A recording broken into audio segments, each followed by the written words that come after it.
Hello and welcome to a very special episode of GasCast. I'm your host, Harley Thorne.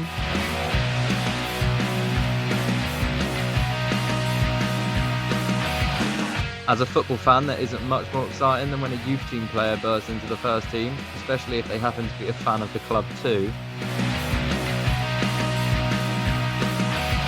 21-year-old Alfie Kilgour has earned himself a starting spot in the Gas first team this season, having been at the club since he was just 7 years old. And I'm delighted to say that I'm joined by Alfie on this episode of GasCast.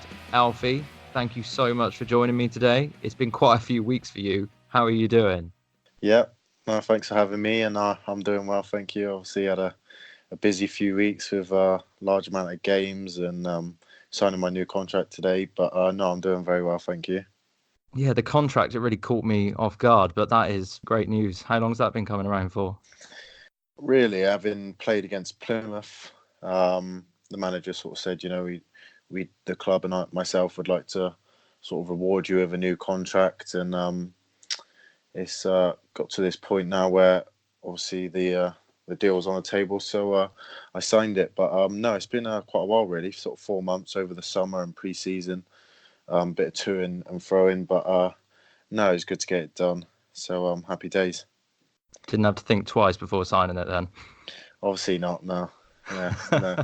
It's not a decision, yeah, pen to paper.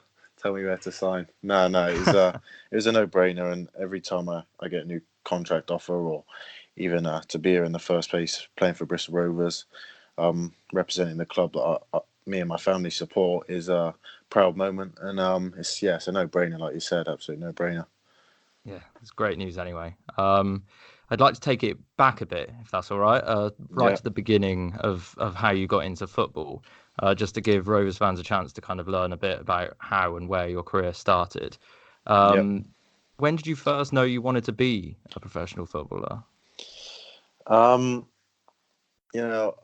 When growing up, obviously being 4, 5, 6 years old, I used to watch my dad a lot. He had a good sort of non-league career, playing over 1,000 games, and I used to go and watch him on a Saturday and would be mascot and then kicking about with him in the back garden. So that was sort of my first love of the game. And then, when you find out this professional football is a thing, that was my dream basically, and I wanted to be a professional football player.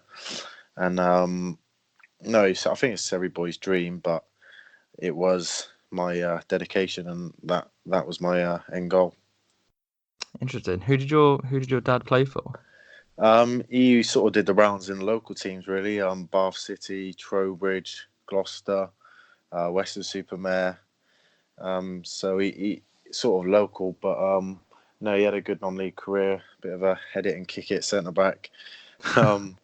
But no, he was just sort of a local trawlerman centre back, really. My next question was, are there any footballing idols that you looked up to? But if your dad was a head it and kick it centre back, I think I've already named one of them. No, yeah, obviously, my old man was a massive influence, and somebody I looked up to, and watching him play was always, wow, I want to be a footballer like my dad, you know what I mean? But then there's David Beckham, Vidic, Rio Ferdinand, they were sort of the people I looked up to when I was younger. I remember always having the David Beckham like football DVDs and stuff like that, and I'm obviously watching the TV and seeing Vidic and Rio Ferdinand being defenders and how they worked together. They were sort of the players I sort of looked up to, really. I can see a bit of Vidic in you, I have to say. Yes. Talk me through how you joined the Rovers youth setup. Were you spotted or did you apply? I'm not sure how it works. So sort of, I think I might have been maybe 6 years old. I mean, I was so young, and you go to sort of summer tournaments with your local team. I think I was playing for Melksham then, just a little a local side, and I went to a tournament in Yate where the Bristol Rovers scouts were, and Alex Hinder just sort of pulled my dad and said, we'd like to offer Alfie a 6 weeks trial. And sort of at 6 years old, you don't really know what's going on. So my dad always said, it's a massive club, we love Rovers, and it would be great. and I was sort of, as soon as Bristol Rovers were interested, I was like, oh my god, wow. So I went training, and then I think after my second training session, they offered me a contract, and I remember me and my dad got in the van after the training session. He said, they want to offer you something. How do you feel? Do you want to sign? And I was just like, yes, like this is just crazy. Like I was so happy. And I was only 7 years old then as well, so it was like dreams came true then. So yeah, I was only young, but yeah, it's a bit of a daunting being that young, and I know it's daunting for a lot of lads going on trial, and especially when you're only sort of 6, 7, 8 years old. But no, I went on trial, and luckily I got offered a contract. So that was when you were 7, did you say? 7, yeah. I think I was Yeah, underage, so I would have been 7, yeah. so your life has been football from the very beginning. It's been football, Bristol Rovers, football, yeah, since then. So no, yeah. It's been a long, long time, and I don't know any difference. So no, I love it. That's good. Do you have any hobbies outside of football? You got any time for any? When I was younger, my dad was very clued in with football. It's not quite enough, if you want to get to be a professional football player, you want to get to that next level, you have to have lots of different attributes. I used to do a lot of running, cross country, track running at Bath, and swimming, and I did class them as my hobby because football was my main focus in sport. So I used to sort of do them on the side, but on the plus side of that, they would help me. I would be, fit and active, and it sort of gave me the edge. But yeah, they were sort of my hobbies. But now it's hard, with training and getting back late from night games, and then traveling on a Friday, whether you've got an overnight game on a Saturday. It's hard. But yeah, so I don't have too many now. But Just playing when on I a was Saturday younger, is I one of them now. definitely did. Yeah. Well, you can't really call it a hobby or a sport because it's your life. It does take over your life. So yeah. Were you always destined to be a defender? Or did you, you said you had the David Beckham DVDs. Did you fancy yourself as a winger at any point? Yeah, it's hard because sort of when you're younger, everybody thinks they're the flair player and they're like a striker, goal scorer. But no, when I used to do a bit of midfield when I was younger, but then I was a defender really. All the managers played me a defender, so that was it. I didn't have too much choice really. Do you have any particular routines that you go through pre or post match? I know some players are superstitious. Um, yeah, I'm a bit weird. Like I'm quite OCD, so I sort of, I get to the change room and I have to sort out my place. So I've got like my flip flops laid out, my boots laid out, my shin pads, so it's all neat and tidy. And then the manager usually sort of reads the team sheet and goes through what he wants from the game, and then I'll sit there and I'll get a tub of Vaseline and I have to rub all my legs and my feet just to make me feel relaxed.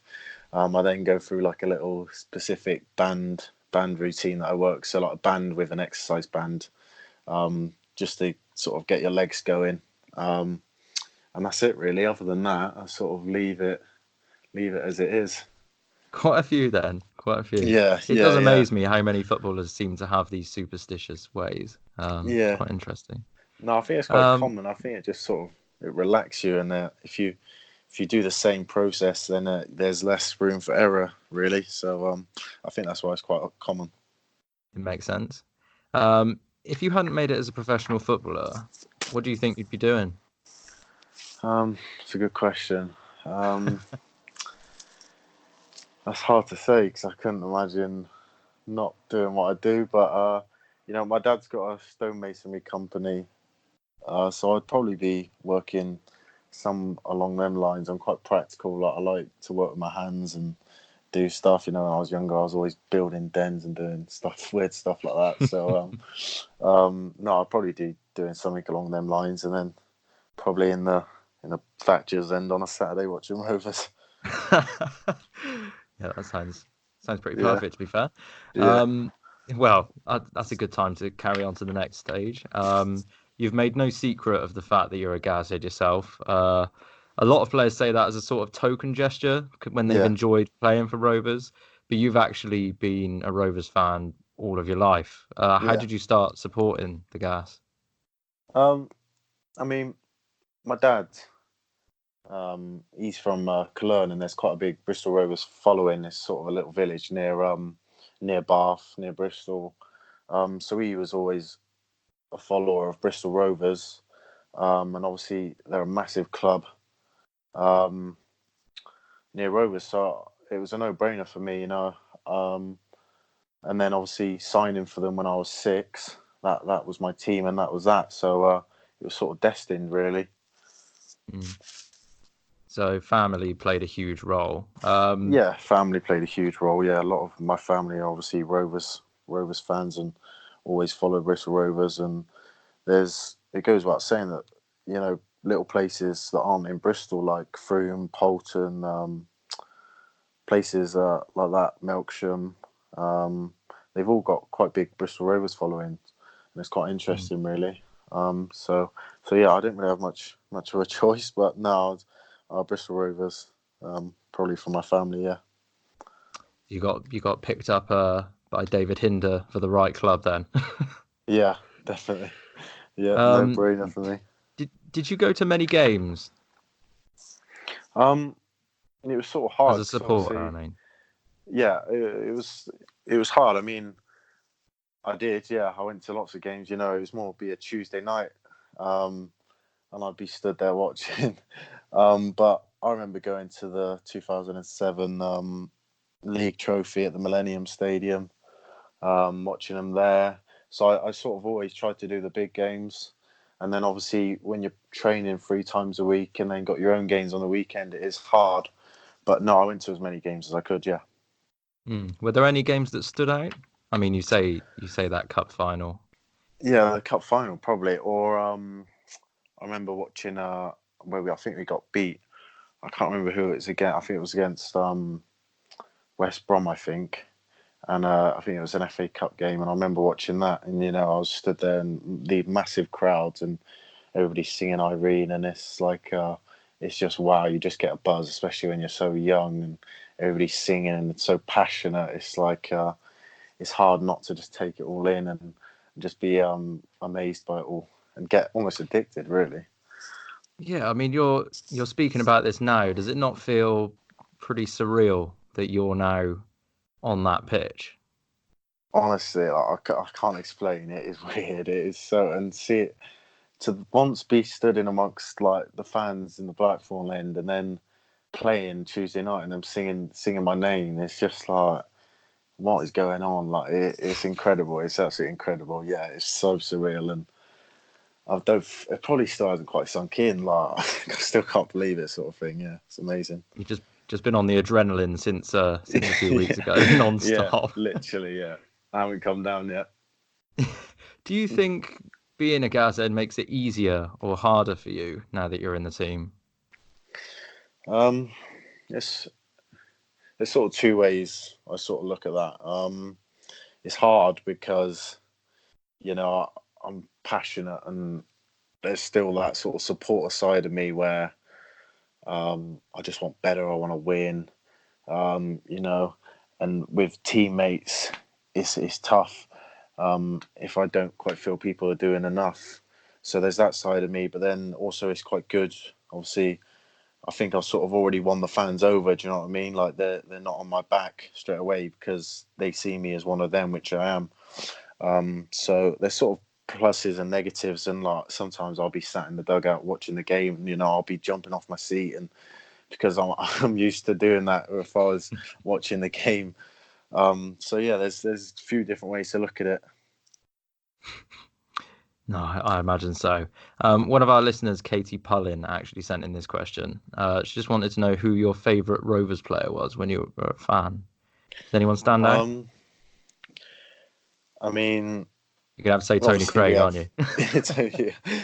Obviously Ricky Lambert. I remember watching, and centre back Steve Elliott. I used to watch. They're sort of not massive players, but you know, put on a personal level, I used to like watching them, and I always sort of said they were good. And obviously the old Campbell, Stuart Campbell, the old captain. I remember watching him. That was sort of my era, like 2006, 2007, 2008. So there's a few different ones in there, really. But yeah. Cool. I'd like to focus now on the time from the youth team and basically your journey into the first team. Yeah. There are no doubt a lot of ups and downs. When you got your injury after your spell with Cirencester, did you think that was Yeah. your big chance gone? I've sort of always been taught, with my mum and dad, you can make the best out of every situation you're put in, no matter what. So when I had my injury, it was very much right. That's done. Your goals now to get back fitter, bigger, stronger, quicker than you were before. And I sort of looked at it as a way of getting in the gym, letting my body recover after having played football since I was sort of 5 years old. Your body is constantly getting battered. So I sort of took it as an opportunity to really focus on my body and try and improve every aspect so that when I did come back fit, I had the best opportunity. And, credit to the club. They gave me a great surgeon in Andy Williams, and I had great recovery with Luke Almond and Keith Graham, who were the physios at the time. And I just made sure I did everything right, basically. So gym and nutrition, I made sure I ate the right foods and never did too much or not enough. So I believed that I would come back, and I believed that I would go back even bigger, better, and stronger than I was before. So I sort of had that mindset from the off, really. It sounds like you really kind of picked yourself up and forced yourself to be mentally strong, but it must have been tough. It must have been, I mean, you knew you were about to break into the first team and Yeah. it's kind of forced away from you. It must have been tough. Yeah, obviously, I just got called back, and then that was my first game back playing on the Mem, and it was sort of an opportunity. I think there might have been an injury or two, and Tom Lockyer was going away on international duty, so it was like sort of my chance was near, and for that to happen, it was just you couldn't have wrote it really. It was just devastating, and I remember crying and just being absolutely gutted. But after a day or two, you dust yourself down, and you have to get on with it and stay mentally strong. So yeah, it was hard, but I had my family around me, and that was that, and I was in it for the long run. It was a 12-month recovery time, so there was no rush. I knew I was injured, and it's up to you to sort of get on with it, really. And it sounds like you did just that. Did you? I mean, you've already proven that you're able to be mentally strong in tough situations. Did you always believe that you were going to make it at Rovers? Or was there a certain time that you a certain age where you thought, hang on, I'm actually getting near the first team here?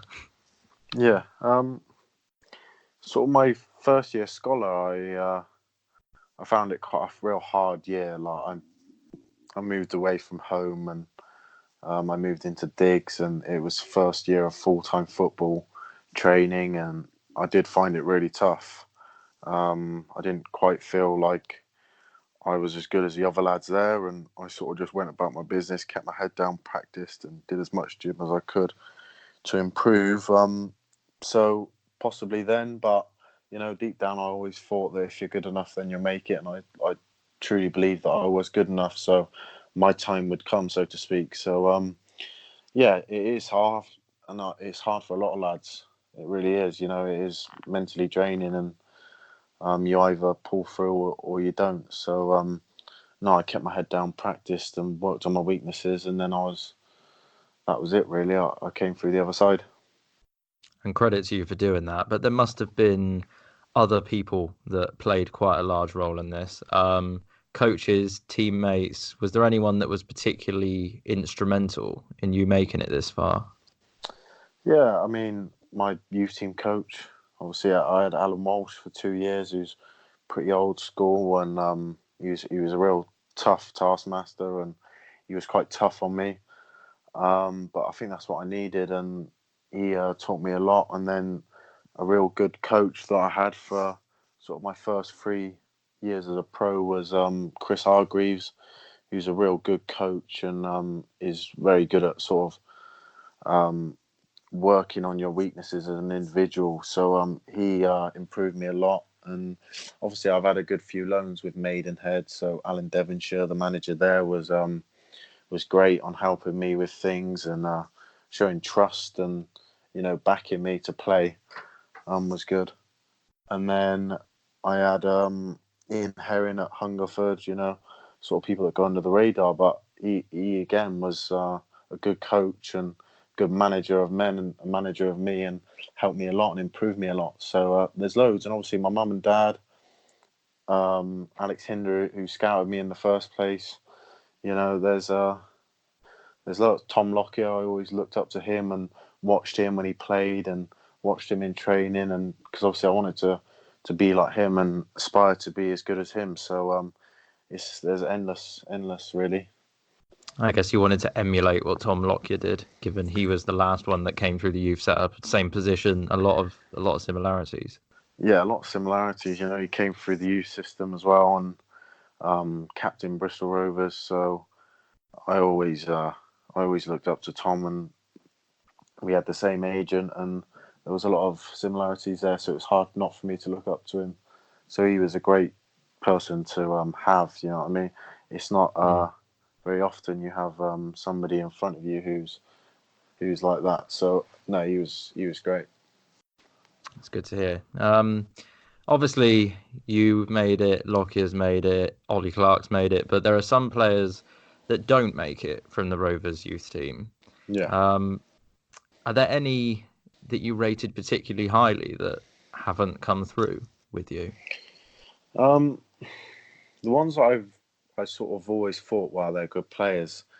They have made it, but not quite at Bristol Rovers. Sort of Ryan Broom was a real talent, and I always thought he was a great footballer. He's obviously gone to Cheltenham now, and a lad called Tyler Little, who I actually lived with for a little bit when we were scholars, who sort of got into the first team, and then for whatever reason sort of fell out, but is now still playing football. And I always thought he was a great player, but it is hard for a lot of lads, and I definitely by no means was the best youth team player or in any of my age groups, even going back to 8 years old, or scholar when we're 16, 17, 18. I was never the best player, but I always tried to do my best. I wanted to win.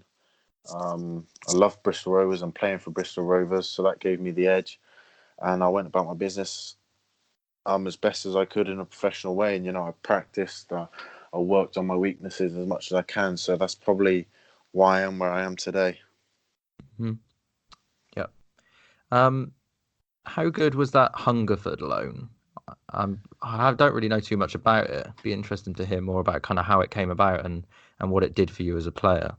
Yeah, Hungerford loan. I think I only played something like 9 or 10 games, I think, and it was a weird one because obviously that was the season I actually fully came back from my knee injury, and I played a few 23s games, and then I think there might have been about 3 months left of the season or 2 months, and Ian Herring sort of needed another centre back, so they gave Rovers the call, and then I went there, and I think we were bottom of the league at that point, so we were brinking on relegation, and somehow we managed to stay up. And I think it was the last game of the season. We had to get 3 points, so it was a real learning curve, and we actually won the last game of the season 1-0, and we stayed in the league. So no, it was an amazing feeling, and I learnt so much. Yeah. It sounds like it wasn't a bad one to go and join, to be Yeah. fair. No, it's good. And the same question for Maidenhead, really. I mean, as a fan, I was aware of you coming through the youth team and I'd heard good things, but it really seems like last season at Maidenhead, you were getting rave reviews from their fans. You kind of showed up on all of our radars at that point. What happened Yeah. there?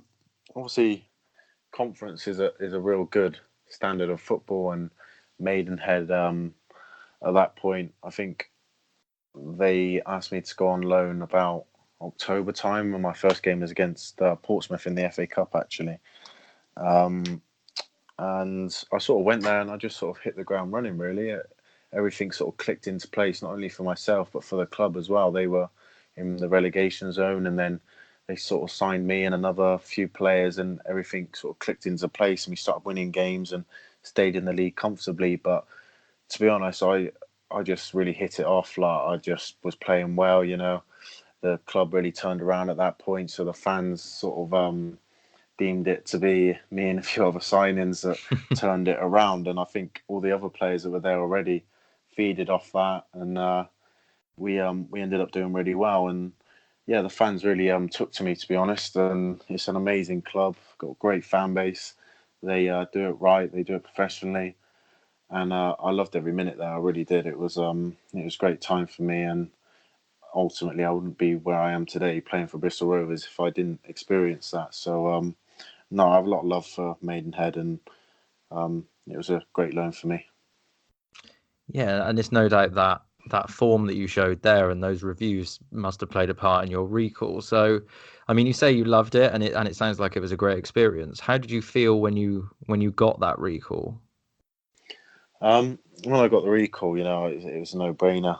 The manager sort of rang me up and said, "Tom Lockyer is going away, and we've got a we'd like you to come back and hopefully play a few games." So for me, it was a no-brainer, and I came back, and true to the word, I think I came on against Gillingham and played against Plymouth. So whenever Bristol Rovers say we want you, I'm like starry-eyed. I just think, yeah, right, back to work. You know what I mean? I'm back in the blue and white quarter, so to speak. So no, it's amazing when you get the call back and then you start getting involved in Rovers match day and training, being involved in the match day squads, and then obviously playing is amazing feeling, and representing and doing your best for the club is there's no better feeling.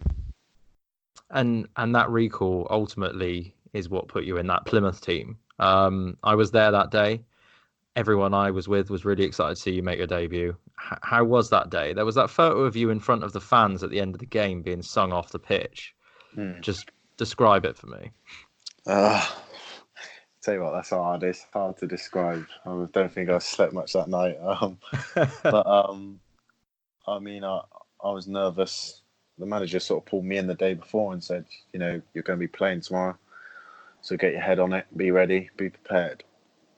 So from that point onwards, I knew what I had to do, and I made sure no matter what I was going to do my best and represent myself as best as I could for Bristol Rovers, for the club I support. So playing the game, doing well, and then at the end, being clapped off and them singing with one of our own. I remember looking into the stands and seeing, I think my mum and dad were both crying, and I mean it makes the hair on my neck stand up now just talking about it. It was an amazing feeling, and one that I'll treasure forever. And I'm always looking at the videos and the pictures of that day, because it really was special, and very proud for me and my family. That was a hell of a performance as well. I mean, to step into Tom Lockyer's shoes like that, it was brilliant. I think you fully deserved all of the chants from the fans, to be honest. Yeah, it was.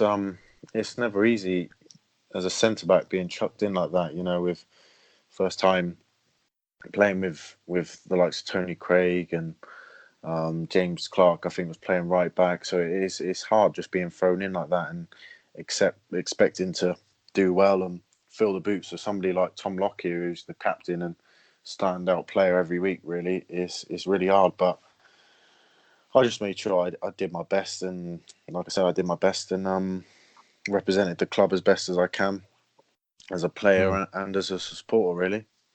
I mean, in stressful times like that, you must have been incredibly nervous, and rightly so. It must be a young defender's dream to have someone like Tony Craig next to you. Yeah, I mean, Tony Craig, he's played over 500 games, and the experience and the know-how and the nous is something that I do really try to feed off and learn from, and ask him questions. And during the games when we're playing together, I talk to him, and I listen and watch the way he defends. And it's a dream for any young defender to have somebody with his experience alongside you. It doesn't get any better than that. And he's a real credit to himself. He's 34, 35 years old, and he's still going strong, and he's still fit, and a great defender. So no, he's a great person to have alongside me and look up to. Yeah. He must. I don't have him as a quiet one. He must have a stern word in your ear occasionally, surely. Yeah, he is. He does. He quite likes a bit of a telling off every now and again, and he's pretty aggressive sometimes. But that's what you need, and that's what the team needs as well. You know, he's a real leader. So it's ideal for the team because I think we're quite a young team, and to have somebody with his experience at the back and is a real benefit. Mm, mm. And on the same kind of tone, really, as a former defender himself, the manager Graham, does he focus heavily on defensive shape and structure in training? Um, we sort of do a mix. He does like to do his defensive sessions where he'll maybe just take the centre backs and full backs away, and it'll go for a few bits. But we mix it up where he does a lot of defensive attack, and then we might do some defensive plays. But he sort of does each day, whether it's more attacking based for the strikers and attackers, and then another day we might be more defensive based. So we'll work a lot on defending shape and talking and communication and working as a unit. So he mixes it up, but he's a real good he's a real good manager, and he does put on good sessions in training. So that's why I think we're improving so much as a Mm. team, and he instills a real winning mentality to everybody. So there's nowhere to hide, to be honest. And no, I really like the way Graham works, and it's working well for us. You must be incredibly thankful to him for giving you what has been the uh, the most you've seen of the first team so far. Yes, I mean, I can't thank him enough, really, and I think he knows that. And he's always been real supportive of me and a bit of a fan of mine, and to have his backing and his trust in me is it just gives you such confidence and makes you believe in yourself, knowing that your manager believes in you, especially being a 21-year-old centre back and him a centre back himself is is a real plus and benefit to me in my game. Mm. Um, this season you've played in a back three and in a traditional back four so far. Do you have any preference between the two? And how does the role change depending on the system? I like both. You know, I like the four because that's pretty traditional and that's what I've always played, and um, it's probably easier to manage for all the four defenders. But then the back the back three with the two wing backs I like as well because you probably have more options on the ball, and then it gives you more security. You know, pretty much everybody else can go on the attack, and then it leaves the three centre backs back. So there's pros and cons to both. Um, but I think I'm leaning more towards the back three, especially having played it the last sort of 3-4 games now, and with the way that we've improved so much as a back five with the three, um, I think we're just getting better and better. So everybody's sort of buying into it now, and we're learning. You know, playing against Brighton last night, you learn so much, especially when you don't have a lot of the ball and you come against scenarios that you haven't quite before. So you're constantly learning. But the back three is a real good formation, and I think it suits us a lot. You know, with Tom Davis, Tony Craig with his experience in the middle, and then me on the left. It's sort of perfect, really. Mm. And I think everyone's noticed that. I mean, Tony's very much your classic centre back, where he just kind of mucks up and gets the ball out. But you seem very confident and capable of playing the ball out from the back. Is that something you've specifically worked on, or did those attributes just come naturally to you?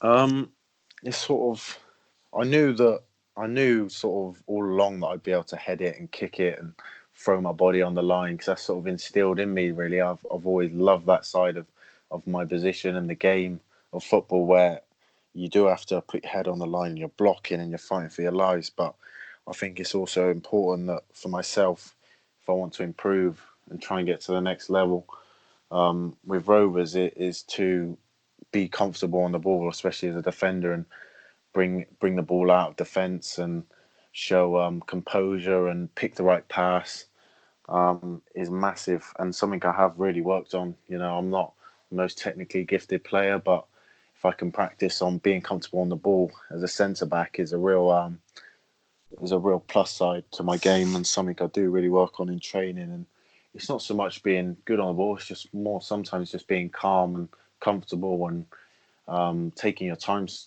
so to speak, and showing that bit of composure that I think you need. When you go from 100 miles an hour defending, doing slide tackles, to then be able to relax and switch it quickly and keep the ball and have possession, pick the right pass to start attacks off is massive and something I have worked on. Yeah. Is there a centre back that you model your own game on in any way? What now or past? Either, I suppose. Whoever's kind of inspired you, or This yeah. last season, I loved the look of Matthias de Ligt. I thought he was a real, he's sort of my age, and I just thought, wow, like the way he was good on the ball and scoring goals, and his defending, how quick he is and strong.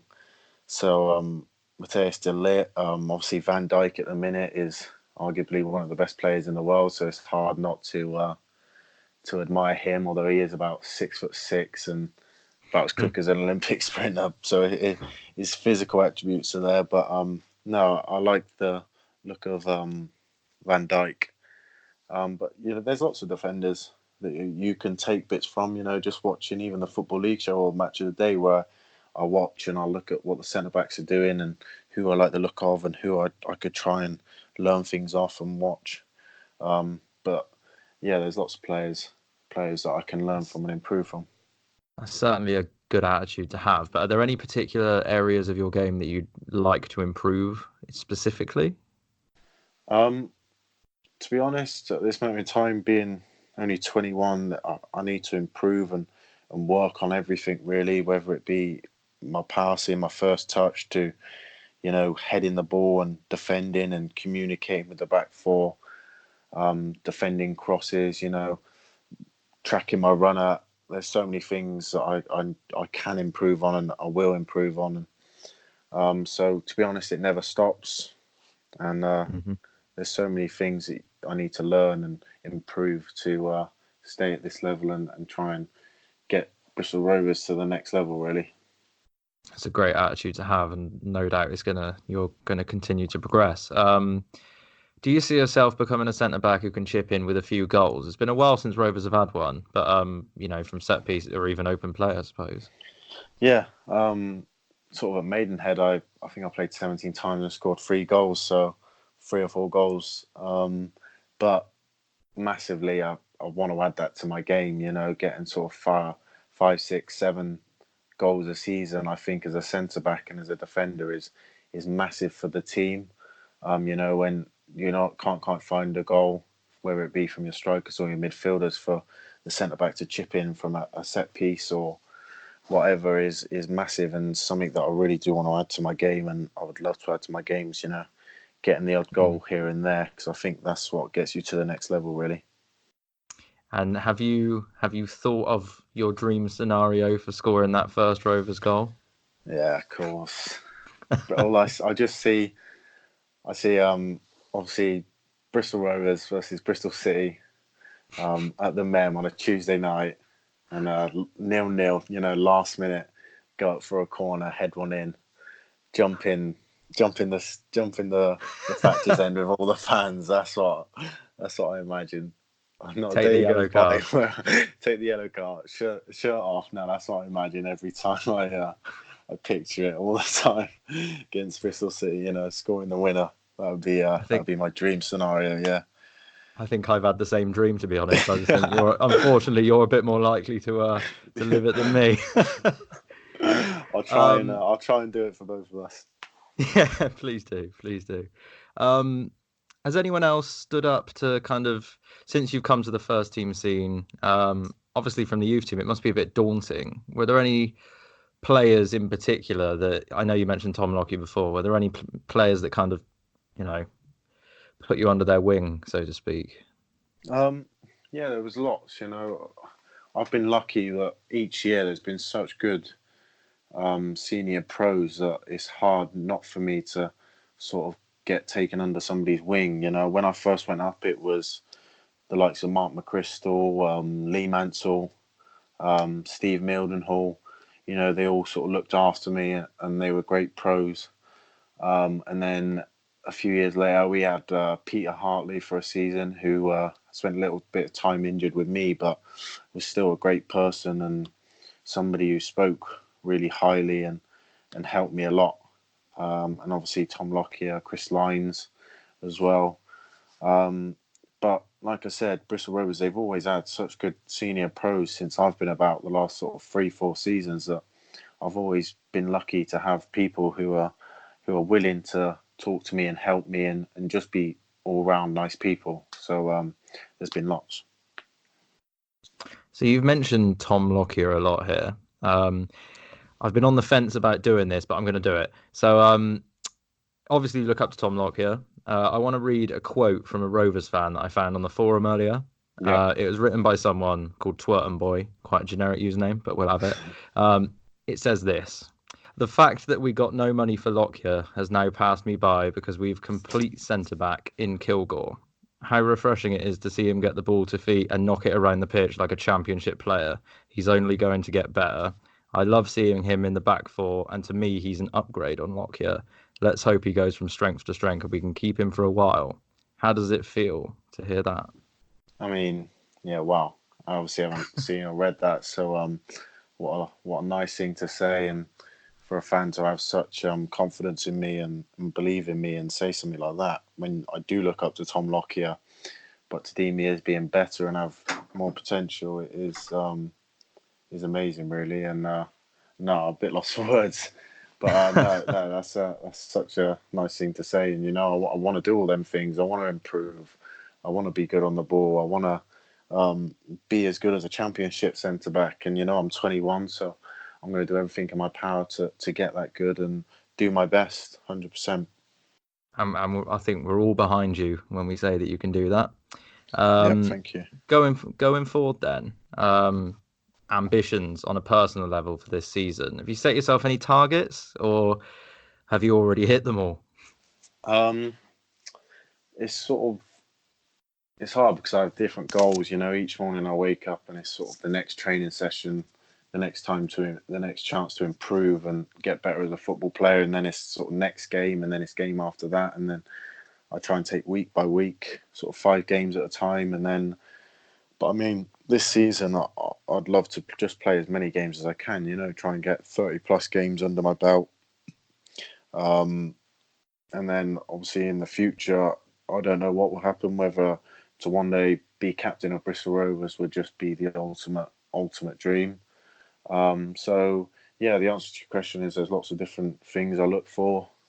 Sometimes it's just the next training session where I'm trying to improve, next game, and then sort of Christmas time, try and be playing regularly, and Bristol Rovers be in a really good position in the league. So yeah, there's lots of different ways I sort of have an aspect on that. And the captaincy one, I mean, you brought it up yourself. It was actually my next question. Graham's already touted you as a future Rovers captain. Are you? Does that not weigh heavy on your shoulders? Is that a stress that you put on yourself or always have?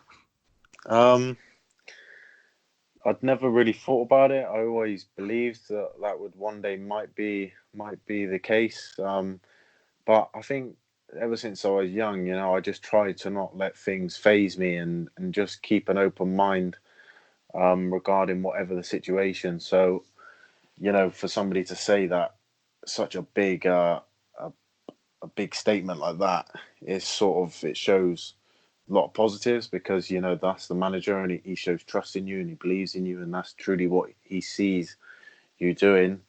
So I'd never let that get me down or think, Christ, that's such pressure, because you can't. You got to just when it happens, and if it happens, then dream come true. You got to do your best, and 100% will. I mean, I'm a Bristol Rovers supporter, so to have a Bristol Rovers supporter being the captain of your club, playing every game, would just be wow, and a testament to Bristol Rovers as well for giving me that opportunity. Well, I think we've kept you for long enough. I know you're a busy man, got a lot going on, so I'll let you go. I know I speak for all Gasheads when I wish you the very best. I'm really excited to see your progress. I've got no doubt you're going to be a huge success at the club. Thanks everyone for listening. We hope you enjoyed the opportunity to get to know Alfie a little bit better. If you enjoyed this, please subscribe via a podcast player of your choice, or you can find instructions on gascastpodcast.co.uk. But that's it for now. See you next time, and up the gas.